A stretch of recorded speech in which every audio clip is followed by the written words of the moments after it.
படை மிகுதியாலோ இல்லை, அன்பரின் கதறல் கேட்டிடுதே. நானிலம் முழுவதும் நான் ஒரு கோடி நாசத்தின் வழியை நாடிடுதே. இயேசுவின் அன்பு என்னையும் நெருக்க எழும்பிடுவோம் நாம் வாலிபரே. மீண்டுமாய் அவருக்கு கிறிஸ்துமஸ் மற்றும் புத்தாண்டு வாழ்த்துக்களை தெரிவித்துக் கொள்கிறேன். நாமும் நம் அருகில் இருக்கிற மக்களுக்கு சமாதான கர்த்தர் இன்று நமக்கு பிறந்திருக்கிறார் என்ற வாழ்த்துக்களை அருகில் இருக்கிற மக்களோடு கர்த்தர் நமக்காக பிறந்திருக்கிற வாழ்த்துக்களை நம்முடைய அருகில் இருக்கிற மக்களோடு பகிர்ந்து கொள்வோம். கர்த்தரை ஆசீர்வதிப்பாராக. விசேஷமாக கிறிஸ்மஸ் வருஷம் வருஷம் இப்போ எனக்கு 65 வயது முடிஞ்ச 66 ஸ்டார்ட் ஆகிட்டு எனக்கு விவரங்கள் தெரிந்த நாள்லேருந்து கிறிஸ்மஸ் செய்தி கேட்டு கொண்டே தான் இருக்கிறேன். நமக்கு இருக்கிற ஒரு பைபிள் தான், அந்த வார்த்தைகள் தான், அதுலேருந்து வெளியே போக முடியாது. அதுலேருந்து நமக்கு டெக்ஸ்ட், இதில் தான் நீங்கள் பேசணுங்கிற டெக்ஸ்ட்டை நமக்கு கல்மனம் கொடுத்துட்டாங்க. புதுசாக ஒன்றும் பேச முடியாது. ஆனால் ஆண்டவர் நமக்கு பண்ணியிருக்கிறார். அழகாக இதை நான் அந்த மெசேஜ் நைட்டு பார்க்குறப்போ ஒரு சினிமாக்கார் சொன்னது ஞாபகம், எனக்கு ஒரு மகன் பிறப்பான், போலவே இருப்பான்னு சொல்லுறாரு. அதுக்கு மேலே எனக்கு அது தெரியல, அதுக்கு மேலே எனக்கு உண்மையிலே சொல்ல தெரியல. எனக்கு ஒரு மகன் பிறப்பான், அவன் என்னை போலவே இருப்பான். நமக்கு ஒரு ஆண்டவர் வருவார். அவர் எனக்காக தன் ஜீவனை கொடுக்கிறவராய், எனக்காக தன் வாழ்வை கொடுக்கிறவராய் காணப்படுகிறார். அதுதான் அந்த பிரசங்க பகுதி ரோமர் 1:5 சொல்ல, மாம்சத்தின்படி அவர் தாவீதின் சந்ததியில் வருகிறார். மாம்சத்தின்படி அவர் கடவுளுடைய குமாரன் எனப்பட்டாலும் நம்மை போல ஒரு பாடுகள் நிறைந்த ஒரு மனிதர். அதற்கு ஓமை அத்தி மரத்தை பார்த்தார், பசியாக இருந்தார். அத்தி மரத்தில் ஏதாவது கிடைக்குமான்னு பார்த்தார், ஒன்றும் கிடைக்கல. சீஷருக்கு கேட்டார், ஒரு ஏதாவது இருக்கா, இருந்தால் பொருள் பண்ணார். தூங்க போனார், என்னப்பா தூங்க விட மாட்டேறீங்க, தூங்குற நேரத்தில் தொல்லப்படுறீங்க. இப்போ நான் பகலில் தூங்குனா செல்லை ஆஃப் பண்ணிடுவேன். 1 மணி நேரம் 1.5 மணி நேரம் பகலில் மோஸ்ட்லி தூங்குவேன். ஆனால் இன்றைக்கெலாம் முடியல. 1 மணி நேரம் 1.5 மணி நேரம் தூங்குறப்போ செல்லை என்ன டிஸ்டர்பன்ஸ் பண்ணக்கூடாதுன்றதுக்காக முந்தா நாள் 4 நாளைக்கு முன்னாள் ராத்திரி படுத்த பிறகு ஒருத்தர் மெசேஜ், கேரளாவில் ஒரு இடத்துக்கு போயிட்டு கேரளாவில் போன இடத்துல எழுப்பலை. அவரை எழுப்புறதுக்கு என்னையும் கூப்பிடுறாரு. அவர்தான் தூக்கம் போச்சு. கிட்டத்தட்ட 1:30 மணிக்கு படுத்தேன். அடுத்த நாள் ப்ரோக்ராமுக்கு ரெடியாகி 1:15 படுத்தேன். 1:30 மணிக்கு தூங்க ஆரம்பித்தேன். ஆனால் அதுக்கப்புறம் 1.5 மணி நேரம் தூங்கலை, தூக்கம் போச்சு. ஆண்டவர் சொன்னால் தான் தூக்கத்தில் ஏன்பா என்னை எழுப்புறீங்க, இப்போ கப்பலுடைய அடித்தட்டியில் போய் தூங்கிட்டு இருக்கிறார். அப்போ மாம்சத்தின் விடி நம்மை போல் சாயலாகி பிறந்தார். ஆனால் பரிசுத்தர், நாம் பரிசுத்தர், அவர் பரிசுத்தர். ஹோலினஸ் அவர்கிட்ட இருந்துச்சு. அந்த ஹோலினஸ் தான் அவர் என்ன சொல்றார், என்னிடத்தில் பாவம் என்று உங்களது யாராவது என்ன சொல்ல முடியுமா? ஒரு மாம்சமாக ஒரு பெண்ணின் வயிற்றிலிருந்து நிறைவாக கற்பனையாய் 277 நாட்கள் பெண்ணோட வயிற்றிலிருந்து பிறந்த ஒரு மனிதர் சொல்றாரு. ஆனால் தாவீது சொல்றாரு, என் தாய் என்னை பாவத்தில் கற்பனைத்தார். தேவனே ஒரு கிருமிப்படி எனக்கு இருக்குங்க. சங்கீதம் 50 சொல்றாரு, என்னை மன்னிங்க பார்க்குறாரு. நான் தப்பு பண்ணிட்டேன், உனக்கு விரோதமாக பாவம் பண்ணுறேன். 2 சாமுவேல் 16 சொல்றாரு, தப்பு பண்ணிட்டேன், வார்த்தையை மீறிட்டேன், நான் தவறு. அதனால என் மக்கள் தண்டிக்கப்படக்கூடாது. தவறு செய்த பொழுது தன் தவறை ஒப்புக்கொண்டார். ஆனால் ஜீசஸ் சொல்ல, என்னிடத்தில் பாவம் என்று உங்களிடத்தில் யாராவது சொல்லப்படுவான். அவருடைய கோர்ட்டில் கொண்டு விட்டுருக்கப்போ அங்கே இருக்க ஜட்ஜ் ராஜா கேட்குறார், எப்போ விட்டு ஒரு குற்றமும் நான் தானே இல்லை, நிராகரிதி. பாவத்தின் நிமித்தம் அவர் சிலுவையில் அவருடைய ஜீவன் போகலாம். சிலுவையில் ஜீவன் போகலன்னா அந்த எலும்புகள் முறிக்கப்படும். தவறு செய்தனுடைய மனிதனுடைய எலும்புகள்லாம் முறிக்கப்படுவான். சங்கீதம் 34 சொல்லப்படுது. ஒருவேளை நான் போகிற வழியில் ஆக்சிடென்ட் ஆகி என் எலும்பு வந்துச்சுன்னா எது தவறு பண்ணிட்டேன்னா அர்த்தம். வேதம் சொல்லுது, நான் சொல்லலை. ஆனால் யாருடைய எலும்புகள் முறிக்கப்படலை. அது இருக்க சேவல் சொன்னால் இவர் பரிசுத்தர், இவர் நீதிமான். Is a rightness, is a judge. இவர் நீதிமான். அப்போ மாம்சத்தின்படி பிறந்தவராக இருந்தாலும் நம்மை போல பாடுகள் அனுபவித்தவராக இருந்தாலும் அவர் பரிசுத்த தேவனுடைய தூதன் எனப்பட்டார். அவர் என்னிடத்தில் பரிசுத்தமானது அவற்றை இருந்துச்சு. ஆனால் அவர் மரித்தொழுந்து இருந்தார். இந்த உலகத்தில் யாராவது மரித்தொழுந்து உயிரோடு இருந்தார்னா யாருமே கிடையாது. ஒருத்தர் சொன்னார், ஒரு 20 வருஷத்துக்கு மேலே சர்ச்சைக்கு நடந்த ப்ரோக்ராம் 2 சாமியார் பேசினார். அதில் ஒரு சாமியார் சொன்னார், அப்போ சொல்லலை, டிவியில் சொல்லலை, எனக்கு மரணமே கிடையாது சொன்னார். ஆனால் சொல்லி 6 மாதத்தில் ஹார்ட் அட்டாக்ல இருந்து அவருடைய கல்லறை மேலவாக்கத்தில் வைக்கப்படுது. இன்னொரு அந்த சாமியாருக்கவே ஒரு ஏர்போர்ட் ஆரம்பித்தாங்க. ஒரு நாளைக்கு 20-30 ஃப்ளைட்டு இறங்கி ஏறுறது இருக்கிறார். அவர் நினச்சி, நீங்கள் உள்ளத்தில் ஒரு நினச்சிக்கிட்டு போனோம். இன்றைக்கி அந்த சாமியார் ஆந்திராவில் ஒரு ஓரத்தில் இருக்கிறார். ஆந்திரா மகாராஷ்டிராவுக்கும் கர்நாடகத்துக்கும் இடையில ஒரு இடத்துல இருக்கிறார். நான் இடத்து பேரை சொல்ல விரும்பலை. நீங்கள் என்ன நினச்சி போனீங்களோ அது உங்கள் கையில் இருக்கணும். அந்த அளவுக்கு பவர் இருந்துச்சு அவர்கிட்ட. அவருக்கு மரணம் இல்லைன்னாங்க, ஆனால் அவர் சொன்னார் மதிச்சிட்டார். ஒருத்தர் ஐயா, ஏதோ ஒரு விலை ஐயா, அவர் பேர் நாகோயில் வந்தார். தனியார் டிஸ்ட்ரிக்டில் மேற்கு பகுதி அந்த காமராஜர் ஒரு பாலம் கட்டினார், தொங்கு பாலம். அந்த மலைக்கு இந்த மலைக்கு தண்ணி இல்லை, அந்த மலையில் தண்ணி இல்லை, அந்த மலையில் தண்ணியை கொண்டு வருவதற்கு கிட்டத்தட்ட 2 கிலோமீட்டர் பெரிய பாலம் இருந்தார். அந்த பாலத்தோட அந்த பக்கம் இருந்தால் அவருடைய கல்லறை இருக்குது. அவர் பவர் எப்படின்னா, அவர் ஒரு நாள் ராத்திரி நேரத்தில் அடுப்பு வெட்டி அடுக்கு சட்டை, நான் சொல்வது 150 வருஷத்துக்கு முன்னால் நடந்த ஒரு சம்பவம். அவருடைய விசுவாசிகள், இன்றைக்கி ஒரு கிறிஸ்தவ விசுவாசிகள் எல்லாம் வெள்ளை வெட்டி வெள்ளை சட்டை தலையில் தலைப்பாக்கி வைப்பாங்க. அவர் ஒரு நாள் இரவு நடந்து வர்றார். ரொம்ப டயர்டாக இருக்குது. வர்ற வழியில் தெருவோலத்தில் இருக்க ஒரு ஆலயத்தில் படுத்திருக்கார். நிறையா தெருமுனையில் ஆலயங்கள். அதில் ரொம்ப ராத்திரி நேரம் ரொம்ப அசதியாக அதில் படுத்துட்டாங்க. அந்த ஆலயத்துக்கு முன்னாடி குரங்கிட்டாங்க, வெளியே போட்டாங்க. அதில் படுத்துக்கிறாரு. அவர் தூங்கிட்டு இருக்கும்போது ஒரு மனுஷன் எழுப்புறாரு. ஏன்ப்பா இங்கே படுத்துருக்கீங்க? ஏன் இங்கே படுத்துருக்கீங்க? எப்போ இப்படி போனேன், ரொம்ப டயர்டாக இருந்தது, படுத்துருக்கேன். நீ இங்கே படுத்துட்டு உள்ளே இருக்க தேவதை உள்ளே இருக்க முடியல. நீ உள்ளே இருப்பதால் அந்த அக்னி அவன் மேலே வீசி உடம்புலாம் எரியுது. என்னையை தூக்க விட மாட்டேங்க, வீட்டில் தயவு செஞ்சு எரிஞ்சு போனான். அவளுக்காக நடந்த சம்பவம். அவருடைய வயத்தை அறுத்துட்டாங்க. குடல் கீழே விழுந்துச்சு. எதிரிகள், அவர் கிறிஸ்தவ பாஸ்டர். குடல் அடி அப்படியே வயதுக்குள்ளே போட்டு தேங்காய் ஊற்றி ஜெபம் பண்ணாங்க. தேங்காய் ஊற்றி ஜெபம் பண்ணாங்க. ஏன்னா நாகர்கோயிலில் தேங்காய் ரொம்ப ஃபேமஸ். எல்லா சமையலும் தேங்காய் எல்லாம் பண்ணுவாங்க. நார்த் இந்தியாவில் போனால் மஸ்டர்ட் ஆயில், கடுவாயில். நம்ம ஊரில் கடல் எண்ணெய், அங்கே தேங்காய். கேரளா முழுவதும் தேங்காய் ஊற்றி ஜெபம் பண்ணாலும் அந்த வயல் ஊட்டிட்டாங்க. அவர் சொன்னார், நான் மதிக்க மாட்டேன், எனக்கு மரணமே இல்லைன்னு சொன்னார். அப்போ அவர் ஒரு மஸ்டர். அந்த மக்களை அடக்கணும். எங்கள் ஐயா உயிரோடு எழுதுவார். அவர் பயங்கர பவர். 9 வல்லமை, 9 வல்லமை அவருக்கு ஆவியினால் ஞானத்தை பொதிக்கிறோம், அறிவியல் வரும். அந்த 9 வல்லமை அடக்கம் பண்ண முடிய 3 நாள் ஆகிட்டான். அன்றைக்கி ஃப்ரீஜர் பாக்ஸ்லாம் இல்லை, ஒரே ஸ்மெல் பாடி. கிட்டத்தட்ட 3 கிலோமீட்டருக்கு நான் தனிக்க ஆரம்பிச்சான். ஆனால் அந்த மக்கள் அதில் உட்காந்து எங்கள் ஐயா எழுந்துருவார் இருந்தது.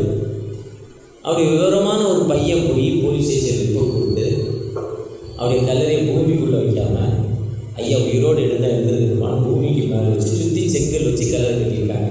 பூமிக்குள்ளே வைக்க மண்ணுக்கு மண்ணாகவும் தூசிக்கு தூசியாகவும் சாம்பலுக்கு சம பூமிக்குள்ள இன்னைக்கு போனாலும் அந்த தொங்கு வளர்ப்பு ஒரு மேல் பகுதியில் போய் அப்படின்னா ஒரு கல்லறை இருக்கு, ஒரு பெரிய கூட்டம் இருக்கு. ஆனால் இவர் மரித்தோருக்கு உயிரோடு எழுந்த ஒரு உயிர் உள்ள ஆண்டவர். இந்த உலகத்தில் யாருமே உயிரோடு எழுந்திருக்கல.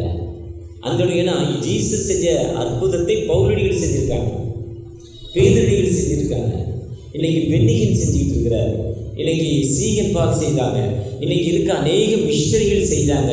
தென்கொரியாவில் பால்யாங்கி ஷோ இன்னைக்கு செய்து கொண்டிருக்கிறார். இன்னைக்கு கோட்டை ஊத்து போடுறாங்க, கச்சிப்பு தூக்கி போடுறாங்க, நடக்குது. இன்னைக்கு ஹீலிங்கிறது விசுவாசத்தோடு ஒரு 10 பேர் வந்தாங்க. அதில் ஒருத்தர் விசுவாசத்தோடு ஜெபம் பண்ணால், யார் ஜெபம் பண்ணாங்கிறதுல யார் விசுவாசத்தோடு ஜெபம் பண்ணுறாங்களோ அந்த விசுவாசம், அந்த பவர் அவர் எல்லாத்துக்கும் கொடுத்துக்கிறார். ஆனால் உயிரோடு எழுந்த வல்லமை வேற யாருக்குமே கொடுக்கல.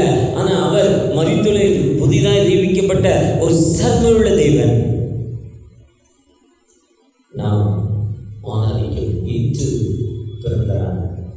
இன்று ரட்சகர், உலக ரட்சகர் அவரை கொண்டாடி கொண்டிருக்க நீங்கள் நானும் அவர் மாம்சத்தின்படி நம்மை போல ஒரு பாடுள்ள மனிதனாய் பிறந்தாலும் ஒரு பரிசுத்த உள்ள மனிதனாய், உலகத்தில் யாருமே பரிசுத்தம் இல்லை, எவ்வளோ பெரிய ஊழியக்காரும் பரிசுத்தம் இல்லை.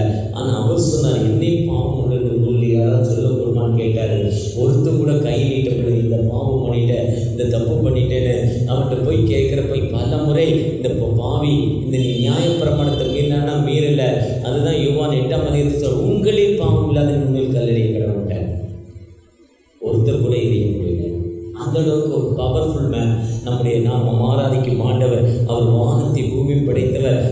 அவரை வைக்கப்பட்ட கல்லறை இன்னைக்கு உலகத்திலே திறக்கப்பட்ட கல்லறை அவருடைய கல்லறை மட்டும்தான். திறக்கப்பட்ட கல்லறை இயேசு கிறிஸ்துடைய கல்லறை மட்டும்தான். அவர் உயிரோடு எழுந்து விட்டார். அந்த உயிருள்ள ஆண்டவரை ஆராதிக்க நீங்கள் நானும் அவர் நமக்கு வாழ்வு கொடுக்கும் ஆண்டவர்.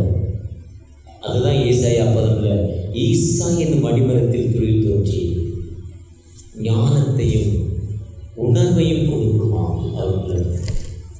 அவர் நீதியின்படி ஏழைகளை விசாரித்து, சரியாக நீதியின்படி ஏழைகளுக்கு விசாரித்து, அவர் சொல்றார் நீதியின்படி ஏழைகளை நியாயம் விசாரித்து, யதார்த்தன்படி பூமியில் உள்ள சிறுமையானவர்களுக்கு தீர்ப்பு செய்து, பூமியை தமது வாக்கின் கோலால் அடித்து, தமது வாயின் சுவாசத்தால் துன்மார்க்கரை சமக்கரிப்பார். நீதி அவருக்கு அடையப்பட்டு அவர் ஒரு சாதாரண மனிதரில் வானத்தை மேம்படுத்த ஆண்டவர். அவரை நோக்கி யார் பார்க்குறாங்களோ அந்த மக்களுக்கு இன்னும் பவர்ஃபுல் ஒரு விடுதலை கொடுத்து கொண்டிருக்கும் ஒரு உயிருள்ள ஆண்டவர் நம்மோடு கடந்து வந்திருக்கிறார். அவருக்காக தன் வாழ்வை அர்ப்பணிக்கிற எத்தனையோ மக்களுக்கு வாழ்வு கொடுத்திருக்கிறார். இன்னைக்கு உயிரோடு எழுப்புறாங்க மிஷனரி. ஒருவேளை பெரிய பெரிய ஊழியக்காரர்கள் ஒரே நேரத்தில் ஆயிரக்கணக்கான மக்கள் சொல்ல கொடுக்குறாங்க. அந்த ஊழியர் இல்லை. சாதாரண திருச்சபையில் ஏதோ ஒரு வியாதி சரியாகி அந்த வியாதி நிமித்தம் ஆண்டோடைய வேணாம் வழியை சரி பண்ண போகிறேன்னு சொல்லி போகிறவங்களுக்கு அவங்க ஜெபம் பண்ணுறப்போ ஆண்டவர் விடுதலை கொடுக்கிறார். ஒரு இடத்துல நடந்த சம்பவம், ஒரு மிஷனரி போய் இயேசு நல்லவர், இயேசு ரட்சிக்கிறான்னு சொல்கிறார். இதே மாதிரி பண்டிகை காலங்கள் அந்த ஊர் மக்கள் சொல்கிறாங்க, இங்கே வராத. மீண்டும் மீண்டும் போகிறாங்க. ஊர் தலைவர்கள் அடிக்கிறாங்க. மக்கள் எப்பவுமே சொல்ல மாட்டாங்க, எந்த ஊர்லேயும் சொல்ல மாட்டாங்க. அதை வழிநடத்தும் மக்கள் தலைவர்கள் தான் ஆப்போசிட். ஏன்னா அவன் கிறிஸ்தவத்தை தெரிந்தவன் அவனுடைய அதிகாரம் ரூலிங் நின்று போகுது. இவன் விவரமான ஆயிடலாம். ஆனால் தான் மிஷனரிகள் அங்கே விடுறதில்லை. எங்கே மிஷன் வருதோ அங்கே அடிமைத்தனம் மாறி போகுது. மிஷன் வருதுன்னா நாங்கள் எப்படின்னா செருப்பு போடலை, இடுப்பில் துண்டு கட்டணும். மிஷன் வருதுன்னா செருப்பு போடலை, கையில் எடுத்துக்கணும். இறைய பார்த்தா தலையில் துண்டு கட்டக்கூடாது, பஸ் ஸ்டாண்டில் உட்காரக்கூடாது, பஸ்ஸில் இறங்கலாம் அடிமைப்பட்டு கிடந்தோம். என்றைக்கு மிஷனரிகள் வந்தாலும் நமக்கு அடிமைத்தனம் மாறிடுச்சு. இப்போ நமக்கு ஒரு ஞானத்தை கொடுக்கணும். அவங்க ஞானத்தை அப்படி அவங்க தலைவர்கள் தான் எதிர்ப்பு அடித்தாங்க. தலைவர்கிட்ட கூப்பிட்டு போகிறாங்க. கூப்பிட்டு போகிறப்போ அந்த நேரத்தில் ஒரு பெரியவர் நம்முடைய செக்ஷன் மாதிரி இவரை மாதிரி வச்சுக்கோங்க. அவரே தான் அவரை மாதிரி அவருக்கு ஒரு பையன், அவனுக்கு ஒரு வியாதி. ஊர் தலைவர் தான் வைத்தியர், மந்திரவாதி, அவர் தான் கடவுளுக்கு மனுஷனுடைய மீடியாட்டர், எல்லாம் அவர் தான். என் மகன் சாக போகிறான், விடுதலை கொடுங்க. அவர் டென்ஷன் ஆகிட்டார். இல்லை செத்து போகிறவனை கொண்டாந்து என்னை கொடுத்து எப்படிடா நான் சொன்னா எல்லா செய்யணும் டென்ஷன் ஆகுறாரு. அந்த நேரத்தில் மிஷனரி அடித்து கொண்டாந்து விடுறாங்க. எப்பா இவர் இப்படிலாம் சொல்கிறார்.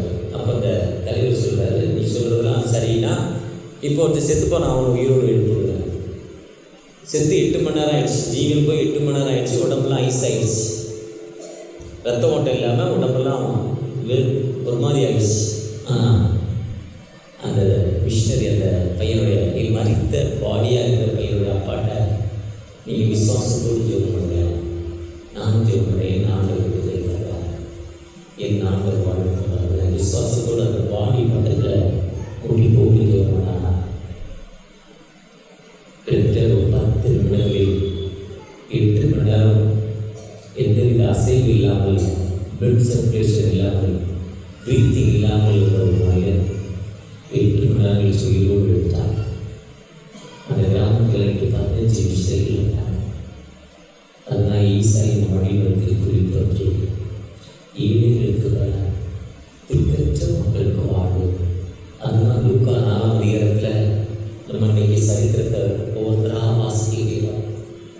ரொம்ப திருப்தியாக இருந்துச்சு. அதே மாதிரி புத்தகத்தை கொடுத்து வாசிக்கிறப்போ இந்த வாக்கியம் என்று நிறைவேறிச்சு. அதுதான் ஏசாயா 60 ஆவியானவர் எண்மையில் இருக்கிறார். தரித்திரருக்கு சுவிசேஷம், இருதயம் நறுங்குண்ட மக்களுக்கு வாழ்வு. ஈசன் ரட்சிக்கிறத அதுதான் அழகா இந்த லூக்காவில் சொல்கிறப்போ அவர் இந்த அழகாக சொல்கிறார். லூக்கா 1ஆம் அதிகாரத்தில் சொல்கிறப்போ 1:26 காபிரியல் தூதன் மரியாளோடு பேசி கிருபை அந்த வதில் சொல்கிறார். ஏசாயா 19:20 சொல்கிறார், ஒடுக்கப்பட்டவர்களை அவர் கர்த்தரை நோக்கி கூப்பிடுவார்கள். யார் ஒடுக்கப்படுறாங்களோ ஏசாயா 19 அவர் கர்த்தரை நோக்கி காலப்படலாம், அப்பொழுது அவருக்கு ரட்சகனை அனுப்புவார். பலவானை அனுப்பி அவர் இக்கட்டுகளுக்கு வாழ்வு கொடுக்குவாங்க. ஏசாயத்திற்கு சொல்லுங்க, யார் ஒடுக்கப்பட்ட நிலைமையில், வேதனையில், துன்பத்தில், கண்ணீரான வாழ்வு இருக்கிறோமோ அந்த மக்களுக்கு விடுதலை கொடுத்து ரட்சிக்கிறாங்க. ஒரு ஜனத்துக்காகவோ, ஒரு ஜாதி மக்களுக்காகவோ, ஒரு பின்தங்கின மக்களுக்கு யார் வாழ்வில் இந்த நிலைமையில் ஆண்டவரை நோக்கி கூப்பிடுறாங்களோ அந்த மக்களுக்கு இன்று வாழ்வு கொடுத்து உயிரோடு இருக்கும் ஆண்டவர் நம்மோடு வைக்கிறார். அடுத்த வருஷம் நான் இருக்கலாம் வரானா தெரியாது. சங்கீத செய்ய எப்போவுமே ஈஸ்டர் டைமில் ஒரு டைம் கூடுவார், கிறிஸ்மஸ் டைமில் ஒரு டைம் கூடுவார், 2-3 முறை ஃபோன் பண்ணுவார். ஆனால் இந்த முறை ஃபோனே பண்ணல, ஃபிக்ஸ் பண்ணிட்டேன். நான் மாலை மதியம் வரையும் அவர் கூப்பிடலன்னா ஒரு மாதிரி அப்செட் ஆகிட்டேன். ஆனால் தொடர்ச்சியாக காலையில் 4 மணி ஆராதனை இருக்குது, 7 மணிக்கு இருக்குது, 8:30 மணிக்கு அருள்நாதர் போகிறேன், 10 மணிக்கு ஒரு பெண்டிகா சர்ச் போகிறேன், மாலையில் 2 சர்வீஸ் இருக்குது. இது இருந்தாலும் ஏன் ஃபிக்ஸ் பண்ணி ஏன் கூப்பிடலை, மறந்துட்டாரா, இல்லை டிசம்பர் 31 கூப்பிட்டாரா, அப்படி பல சந்தேகங்கள். நோட்டீஸ் அனுப்பலை, அல்மனுக்கு அனுப்புகிறோம், அல்மனுக்கு அனுப்பலை. எனக்கு டிஎல்சி திருவொற்றியூரில் தான் எனக்கு அல்மனுக்கு வந்துச்சு. அடுத்த வருஷம் இருக்கணும் இல்லையே, எப்பவுமே இக்கட்டான வாழ்வு எனக்கு விடுதலை கிடைச்சிட்டேன். 66 வயதை டச் பண்ண எனக்கு, 35 ஆண்டுகள் டயபெட்டிக் பேஷண்டாக இருக்கிற எனக்கு ஆண்டவர் வாழ்வில் கிடைச்சிருக்கிற அந்த ஆண்டவருக்கு உங்களுக்கு வாழ்வு. அந்த ஆண்டவரை நோக்கி பார்க்குறப்ப தகப்பனே எங்களை ப்ரெஸ் பண்ணுங்க தகப்பனே, உங்களுடைய கிருபை எங்களுக்கு தாங்கள் தகப்பனே, உங்களுடைய இறக்கத்தை எங்களுக்கு தாங்கள் தகப்பனே நோக்கி பார்க்கமா. நிச்சயமாக அற்புதம் செய்ய உயிருள்ள ஆண்டவர், ஜீவனை கொடுக்க உயிருள்ள ஆண்டவர் நம்மோடு கடந்து வந்திருக்கிறார். தகப்பனே ப்ரெஸ் பண்ணுங்க தகப்பனே, என்னை ஆசீர்வதிங்கப்பா, என்னை ஆசீர்வதிங்கின்ற நோக்கி பார்க்கமா. வாதை உந்தன் கூடாரத்தை யாருக்காவது மகளே, பொல்லாப்பு நேரிடாது நேரிடாது மகளே, வாதை உந்தன் கூடாரத்தை அணுகாது மகளே, பொல்லாப்பு நேரிடாது நேரிடாது மகளே. நீ எங்களுக்கு சமாதானத்தை கொடுப்பதற்காக கிருபை பெற்றவளை வாழ பயப்படாதே, கர்த்தர் உடனே இருக்கிறார். வார்த்தை தகப்பன ஒரு கிருபை பெற்ற மகளா, கிருபை பெற்ற மகளா, லார்ட் வித் அஸ், இம்மானுவேல் என்னோடு இருக்கிற வார்த்தைப்படி கடந்து செல்லப்பா. வியாதிங்கிற ஒரு பிரச்சனை, கடன்கிற ஒரு பயம், அமைதி இல்லாத நிலைமை, நான் யார் வாழ வேண்டுங்கிற மரண பயம், நான் ஆண்டவரை நோக்கி கேட்டேன், எனக்கு ஆண்டவர் இதுவரை விடுதலை தருங்கிற கண்ணீரோடு இருக்கிற அந்த பிள்ளைகளுக்கு நீங்க இறங்கி விடுதலை கொடுக்கணும். உங்களுடைய பிரச்சனை